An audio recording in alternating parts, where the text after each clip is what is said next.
Hi, I'm Game for Fashion Marketing.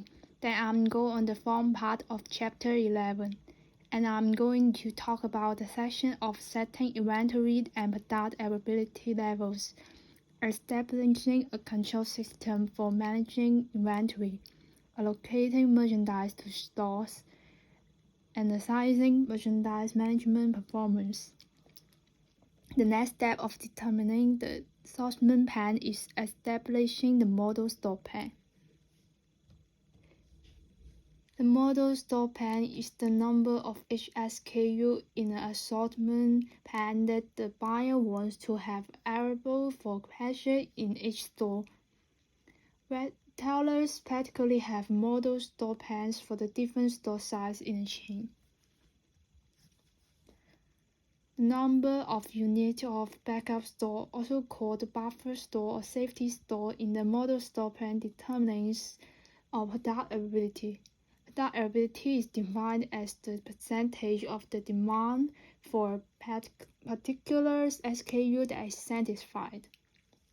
Product availability is also referred to as the level of support or service level. More backup store is needed in the model store plan if a retailer wants to increase product availability, that is, increase the ability that customers will find the product they want when they visit the retailer's store or website. Choosing a appropriate amount of backup store is critical to successful assortment planning.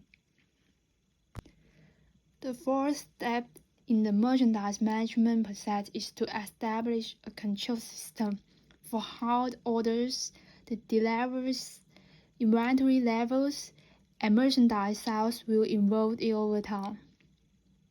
The object of this control system is to manage the flow of merchandise into the store so that the amount of inventory in a category is minimized, but the merchandise will still be available when customers want to buy it. The difference between the control system for staple and fashion merchandise are discussed in the following sections. The SKUs in the staple merchandise category are sorted month after month, year after year. Another continuous replenishment control system is used to manage the flow of staple merchandise SKUs and categories. Exhibit 11.7 illustrates the merchandise flow in a staple merchandise management system. Inventory for which the level goes up and down due to the replenishment process is called circle store or base store. The retailer hopes to reduce the circle store inventory to keep its inventory investment low. One approach for reducing the circle store is to reorder smaller quantities more frequently. But more frequent smaller orders and shipments increase administrative and transportation costs and reduce quantities discounts.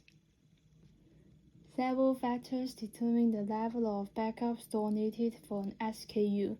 The first, the level depends on the product availability and retailers want to provide.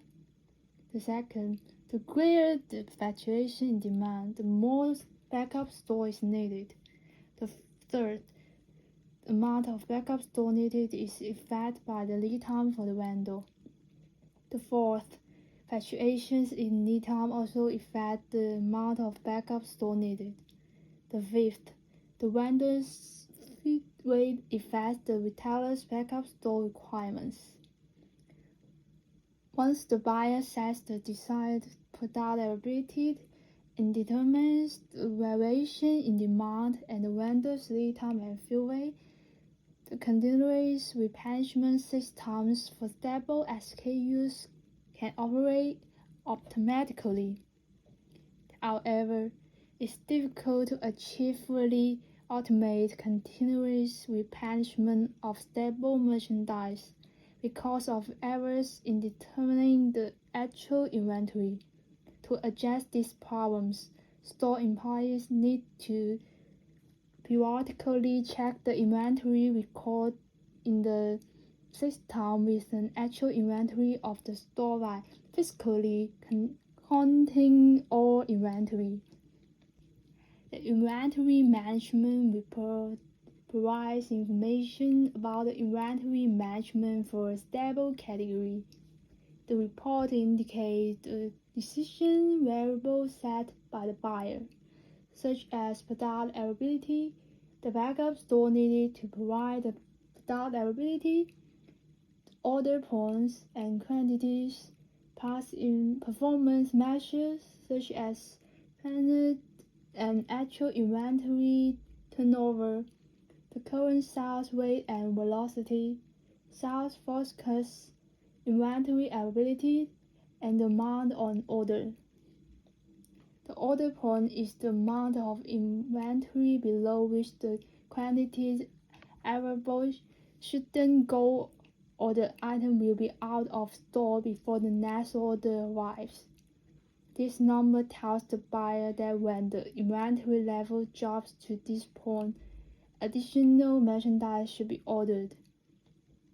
When inventory reaches the order point, the buyer or system needs to order enough units to ensure product availability before the next order arrives. The control system for managing fashion merchandise categories are the merchandise budget plan and the open to buy. The merchandise budget plan specifies the amount of merchandise in dollars that needs to be developed during each month based on the sales focus, the pending discounts to employees and customers, and the level of inventory needed to support the sales and achieve the desired GMROI objectives. After merchandise is purchased on the basis of merchandise budget plan, the open-to-buy system is used to keep track of actual merchandise flows, what the present inventory level is when purchased merchandise is scheduled for delivery, and how much has been sold to all customers. After developing a plan for managing merchandise inventory in a category, the next step in the merchandise management process is to allocate the merchandise purchased and received to retailer stores. Allocating merchandise to store involves three decisions: how much merchandise to allocate to each store, what type of merchandise to allocate, and when to allocate the merchandise to different stores. Retail chains typically classify each of their stores on the basis of annual sales. Thus, A store have the largest sales volume and typically receive the most inventory, while C store will have the lowest store volume and receive the least inventory for a category. In addition to the store sales level, when making allocation decisions for a category, allocators consider the physical characteristics of the merchandise and the depth of assortment and the level of product availability that the firm wants to portray for the special store. The geodemographics of store training area are considered in making allocation decisions. Even the size of different operating sites can vary dramatically from store to store in the same chain. Exhibit 1111 illustrates this point. In addition to the need to allocate different inventory levels and types of merchandise across stores, difference in the treatment of category purchases across stores need to be considered. To increase inventory turnover in the category, buyers need to recognize those regional differences and arrange for merchandise to be shipped to the poorer regions when customers are ready to buy. Retailers also consider the paycheck cycle when making merchandise allocation and promotion decisions, particularly in difficult economic times. The next step in the merchandise planning process is to analyze the performance of the process and make judgments. Three types of analysis relate to the monitoring and judgment step are sell-through analysis, ABC analysis of assortment, and multi-attribute analysis of vendors. A sell-through analysis compares actual and planned sales to determine whether more merchandise is needed to satisfy demand or whether price reductions are required. Buyers use a longer review period for merchandise with an extended fashion cycle. The need to make judgments depends on a variety of factors, including experience with the merchandise in the past, plans for featuring the merchandise in advertising, and the availability of markdown money for vendors. An ABC analysis identifies the performance of individual SKUs in the assortment plan. It is used to determine what SKUs should be in the plan and how much backup stock are resulting or product availability are provided for each SKU in the plan. In an ABC analysis, the SKUs in the merchandise category are ranked ordered by several performance measures, such as sales or gross margins, inventory turnover, and the GMROI. After rank ordering the SKUs, the next step is to classify the items.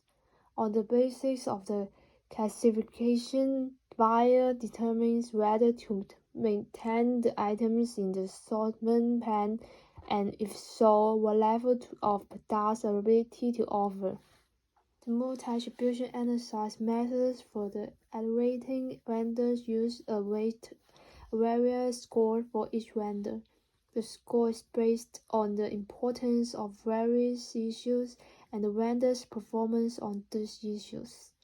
The method is similar to the multi-attribution approach that can be used to understand how customers evaluate stores and merchandise. That's all of my presentation. Thank you for listening.